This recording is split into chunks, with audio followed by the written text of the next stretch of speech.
In this video, we'll be teaching you how to suture closed a gingival flap after a surgical dental procedure. Start with an appropriate suture. You ideally want a size 3 or 4-0 needle with a 3/8 of a circle curve and reverse cutting shape. This means the outer edge of the needle is what cuts rather than the inner edge. This reduces the risk of tearing tissues when you thread the needle through the flap. Tear the packet open to reveal the paper insert, which typically has the safe end of the needle exposed and ready to be picked up with some needle holders. Some packets will have a tearable paper flap which reveals the needle. When pulling the needle out of the packet, keep the needle close to you and pull the safe end away from your body. This avoids causing accidental injury to those working around you. Safe, sharp handling is crucial for suturing effectively. Secure the needle using the end of the needle holders for maximum dexterity. Try to avoid holding the needle directly where it connects to the suture thread, as this area is round in cross-section, therefore allowing the needle to rotate even when tightly gripped by the holders. You want to hold the triangular midsection of the needle for best control. Use the Gillies forceps to keep the flap steady and position the needle perpendicular to the soft tissues.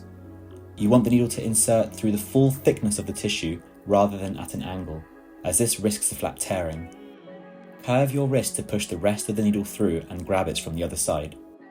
It is not routine to thread the needle through both flaps at once unless they are very close together, as the bone often prevents you from taking an effective bite of tissue on the second flap. Ideally, you want to take a bite with the needle 2 mm away from any margin of soft tissue to reduce the risk of it tearing through. To tie the knot, hold the string coming from the needle in your non-dominant hand. Keeping the needle holders in the closed position, wrap the string twice around the neck of the needle holders in one direction. Use the needle holders to then grab the tail end of the suture.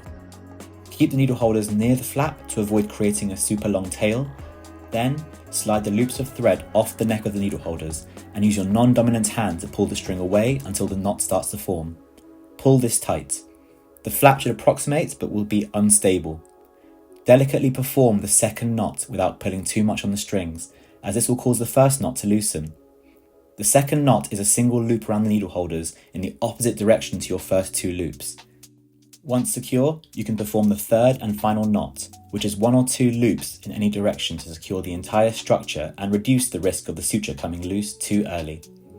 Bring the ends together and cut the knot, leaving 2 to 3 mm of a tail on the threads to reduce the risk of the knot coming undone. We will now suture the distal corner of the flap. Starting with the corners is the most foolproof way to avoid repositioning the flap in the wrong place, which may lead to scarring or disfigurement. In this clip, you can appreciate the degree of wrist movement required to bring a needle through the tissues cleanly. To get the wrist motion clean, imagine making movements similar to pouring a jug of water. It is common that when pulling the thread through the tissues, it snags on nearby structures and teeth. Take care here to avoid the suture becoming knotted or tangled on itself, as this can cause tears through the soft tissues. Here, we are repeating the knot tying technique. To make it easier, leave the needle and Gillies forceps on the table to allow your non-dominant hand to be as free as possible. Focus on the movements in tying a secure knot.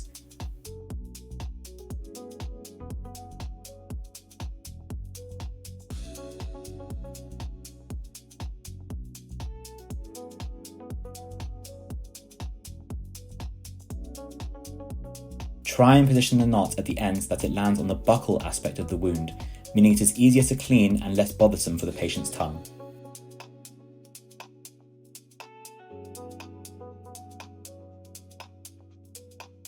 To suture relieving incisions, insert the single-toothed end of the Gillies forceps vertically into the incision and retract so that the tissues are kept taut. This allows you to pass the needle through in a singular motion without the bone impacting on the quality of the bite.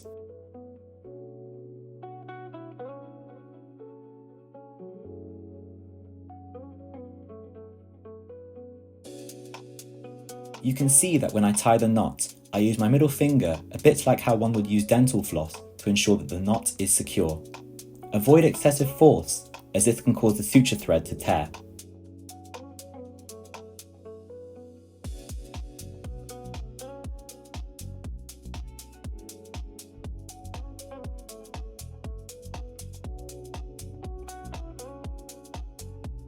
A similar suture is performed for the distal relieving incision.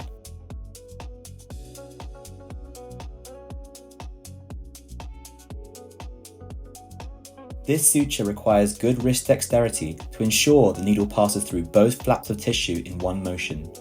If this is proving too difficult, it is best to perform in 2 separate bites. Here you can see that I tied the first knot, but it immediately became loose. This happens when the knot is pulled in the wrong orientation.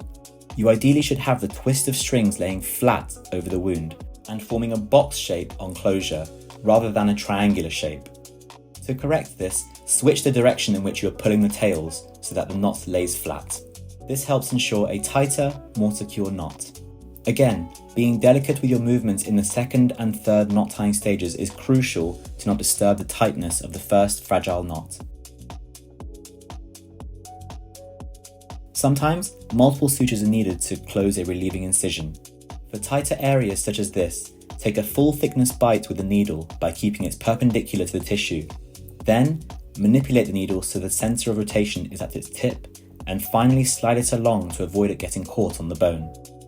It is often necessary to perform this suture in 2 steps to avoid easily tearing the tissues. In this example, you can see I use the Gillies forceps to keep the flap steady so that the needle passes through more easily.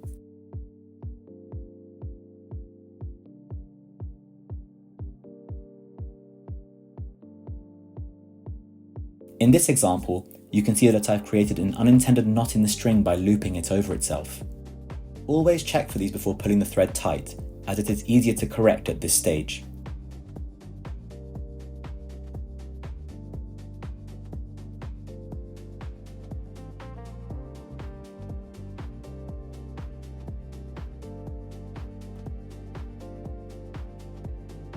You can also see that I keep the knots away from the incision line, as this reduces bacterial load present right over the incision, with the intention that it will reduce the risk of post-operative infection and potential scarring.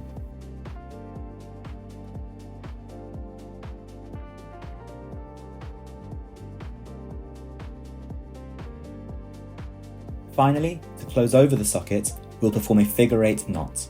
This is best used when you want to approximate tissues from all 4 corners or assist in retention of something like a hemostatic agent within the socket. First, pass the needle through the distobuccal and distolingual aspects of the defect, as you would for a simple interrupted suture. At this point, continue to pass the needle through again in the mesiobuccal and mesiolingual corners to create an S shape. Pull the string tight each time to avoid an unintended loop or knot from forming.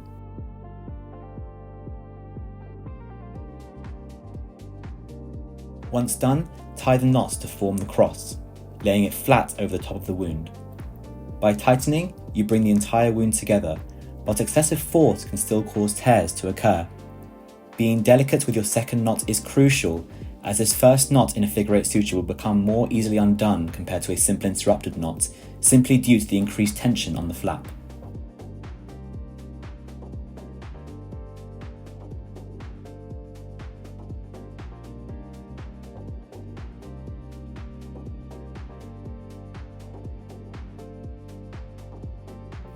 Tie off your knot, and that's your flap closed. You have now learned how to successfully perform suture closure for a 3-sided soft tissue flap.